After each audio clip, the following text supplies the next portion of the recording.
संगीत भी एक भाषा है। तो ज़ाहिर-सी बात है कि भाषा को सीखने में बहुत समय लगता है।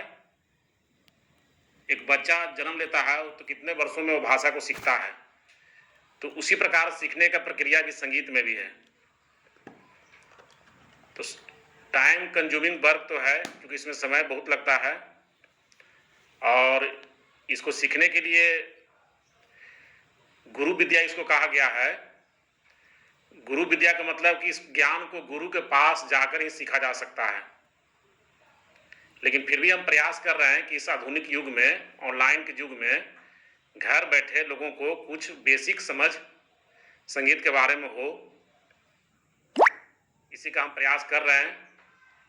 तो संगीत का जो प्रारंभ होता है इस समझ के साथ कि संगीत एक भाषा है।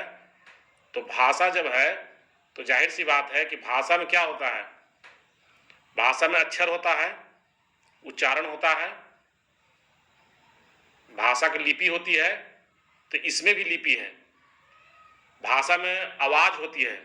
भाषा में क्या होती है, आवाज होती है, क ख ग घ। यदि हिंदी भाषा की बात करें तो क ख ग घ, ये इसका हो गया उच्चारण है। तो इसको हम लोग लिखते भी हैं तो इसको लिपि कहते हैं। तो इसी तरह संगीत में भी है। संगीत में भी उच्चारण है।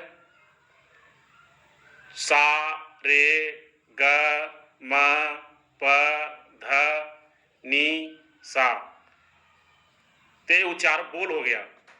तो इस बोल को लिपिबद्ध भी किया गया है, तो इसको हम लोग लिखते भी हैं। हमारा जो संगीत बताने का उद्देश्य है वह व्यवहारिक शिक्षा बताना है। सैद्धांतिक तो बहुत ज़्यादा हो जाएगा, बहुत लोग सैद्धांतिक किताब से खरीद के पढ़ेंगे लेकिन व्यवहारिक तक नहीं पहुंच पाते हैं, तो पढ़ना व्यर्थ हो जाता है।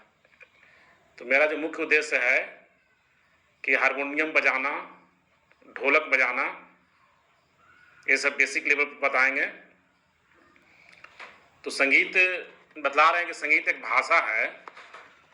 जैसे मान लीजिए कि अंग्रेजी है, तो अंग्रेजी में कितने अक्षर होते हैं?